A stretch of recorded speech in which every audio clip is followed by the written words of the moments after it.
Today, I will be talking about the man who got a Pokemon character named after him, Giovanni Boccaccio. Giovanni was born in 1313 in Tuscany and died in 1375, also in Tuscany.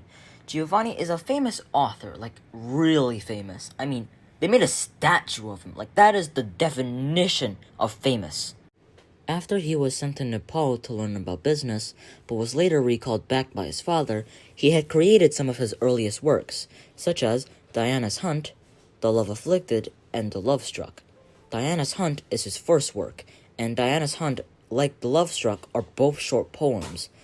Unlike those two, The Love Afflicted is a prose work in 5 books. But none of those even come close to what is Boccaccio's best work, the Decameron. Boccaccio created it during 1348 to 1353, and it is regarded as his masterpiece, and rightfully so as well. Stylistically, it is the most perfect example of Italian classical prose, and its influence on the Renaissance literature is enormous.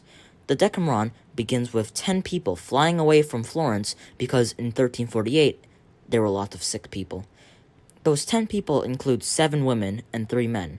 They go to a rich countryside where, in the course of a fortnight, each person has a turn as king or queen over everyone else, deciding how they need to spend their day, how they should walk, how they should talk, how they should dance and sing, and above all, their storytelling. This storytelling occupies 10 days of the fortnight, the rest being set aside for personal stuff and religious things, hence the title of the book, Decameron, or 10 days' work. The story thus amounts to 100 in all, which means 100 stories. Each of the day, moreover, ends with a canzone, which is a song for dancing, sung by one of the storytellers, and these canzoni include some of Boccaccio's finest lyric poetry. But Boccaccio wasn't always just a poet. He was also a scholar and a man of Renaissance. His humanism made people want to rediscover and reinterpret ancient texts.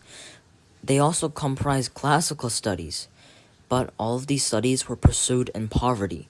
Boccaccio had to earn most of his income by transcribing his own works, or those of others. In 1363, poverty finally made him retire to the village of Certaldo. In October 1373, however, he began public readings of Dante's Divina Commedia in the church of San Stefano di Badia in Florence.